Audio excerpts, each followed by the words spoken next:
नमस्कार साथियों। आज इस वीडियो के माध्यम से हम आपके सामने ये बताना चाहते हैं कि दुनिया में सबसे बड़ा अगर कोई गुरु है तो वो माँ बाप। इसलिए आज हमने इन्हें बैठाला भी है कि ये भी सुने और जो हमें जानते हैं वो लोग भी सुने और अपने बच्चों को जरूर सुने, क्योंकि जब कोई बात हमको दिल में छूती है तो हमें कुछ न कुछ मैसेज निकल के आता है। और आज का मैसेज यही है कि जो दुनिया के पहले अरस्तु जी ने भी कहा है कि प्रथम पाठशाला जो है परिवार होता है, और परिवार के माँ बाप गुरु होते हैं, आपकी छाया होते हैं। आपकी प्रोग्रेस से जितनी उन्हें खुशी मिलती है उतना संसार में किसी को नहीं मिलती। आज कहानी ये है कि हम देख रहे हैं कि ये आज की जनरेशन जो है तो हमारे कहने का मतलब ये जनरेशन खूब आगे बढ़ रही है, खूब प्रोग्रेस कर रही है, सारी चीज़ों दुनिया में प्रोग्रेस दिख रही है, लेकिन तन्हा लोग दिख रहे हैं। तो इनके लिए मैसेज खास करके ये है कि माँ बाप अगर बच्चों को मतलब माँ बाप की अगर तपिश तापमान अगर जो बच्चे नहीं झेल पाए तो ये बेईमान दुनिया के मायावी जो चक्रव्यूह है उसको नहीं तोड़ पाएंगे। माँ बाप अगर तुम्हें कोई चीज सिखा रहे हैं बहुत ही गंभीरता से सीखना चाहिए, बहुत ही विचार करना चाहिए, तो कोई चीज छोड़नी नहीं चाहिए। बड़ा दुर्भाग्य यही है कि माँ बाप की बातों का सदियों से चला आ रहा, फिर कहते हैं कि कोई तब्दीली है नहीं। जिस दिन आप बड़े हो गए, आपका खून थोड़ा सा गर्म हो गया, माँ बाप आपको बेवकूफ लगने लगे। माँ बाप की तपिश जैसे एक व्यक्ति था, मूर्तिकार था, एक पत्थर के पास गए,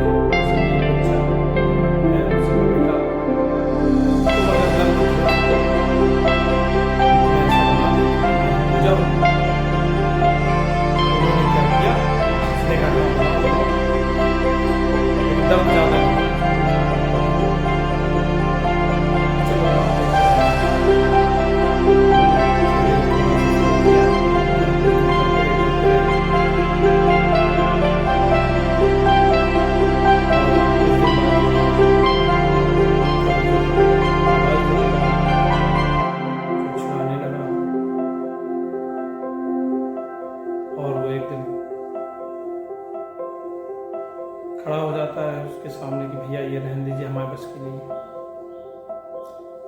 मूर्तिकार ने कहा कि सोच लो, समझ लो, अगर आज तुम बन जाओगे, थोड़ा दर्द झेल लोगे, सहन कर लोगे तो तुम्हारी कल पूजा होगी। वो कहता नहीं ठीक है। वो दूसरे के पास जाता है, दोनों बच्चे, दोनों पत्थर। समझने की बात है, ये घर में भी लागू है और वो जो कहानी चल रही है वो कहानी के हिसाब से मैं बता रहा हूँ।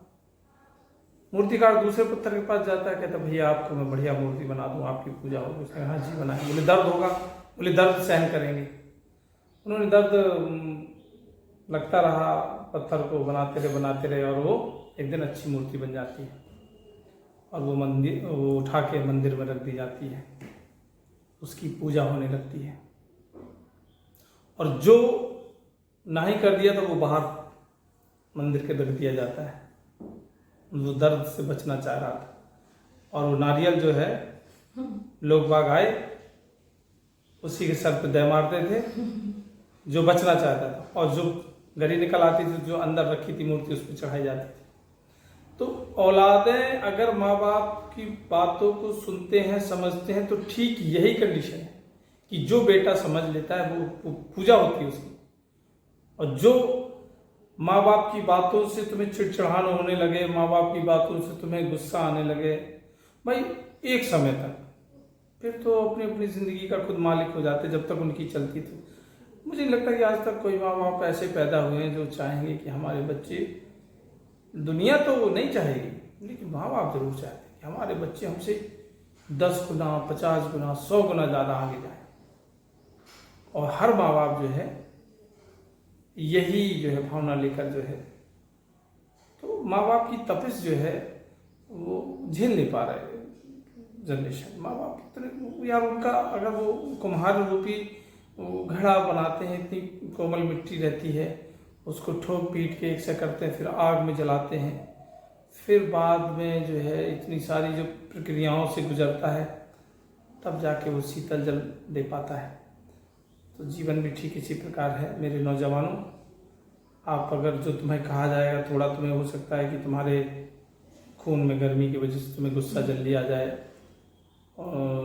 तुम्हें थोड़ा सा स्कूल में थोड़ी सी अच्छी बातें सीख ली उस पर गुस्सा आ जाए, तुम्हें माँ बाप बेवकूफ़ लगने लगे क्योंकि तुम ज़्यादा पढ़े लिख गए, जो पढ़ना है वो पढ़ नहीं रहे, थोड़ी सी पढ़ाई आ गई, थोड़ी सी विद्या आ गई, तुम लोगों को नीचा दिखाने लगे।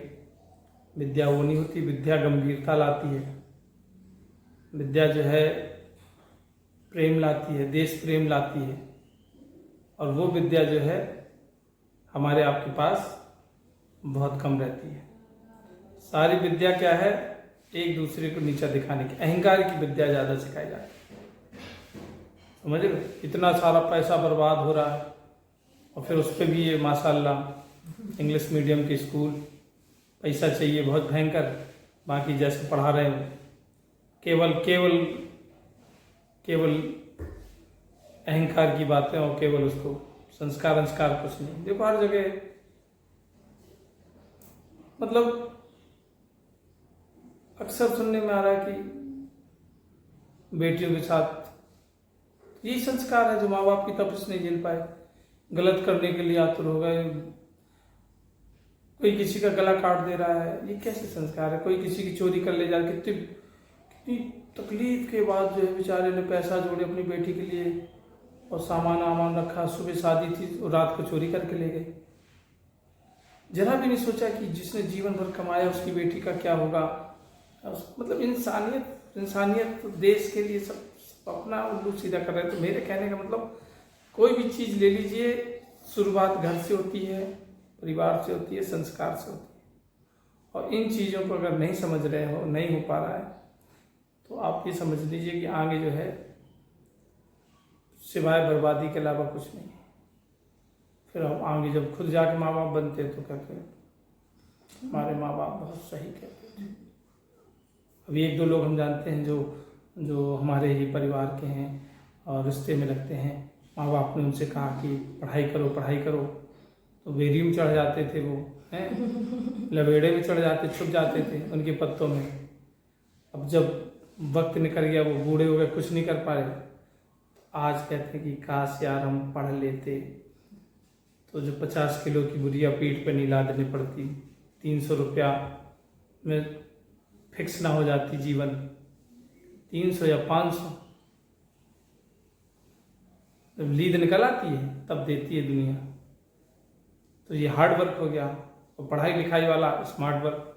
तो मेरे कहने का मतलब ये है कि बहुत सारी जिंदगी की 80% जो रहस्य हैं माँ बाप की बातों में, माँ बाप के साथ सही से रह के अगर सीखते हो तो जीवन की तमाम चाबी जो है माँ बाप के साथ रहते रहते ही मिल जाती है बच्चों को, जिससे आने वाले जीवन को वो खोलता चला जाता है और आगे निकलता चला जाता है। और जो बच्चे जो माँ बाप को बदबू आने लगी है या माँ बाप से नफरत होने लगी है या दूर रहने लगे हैं, वो इस चीज से चूक जाते हैं।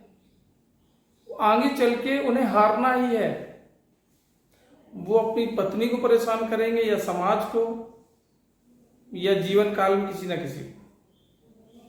तो ये सब चीजें जो है फिक्स हैं।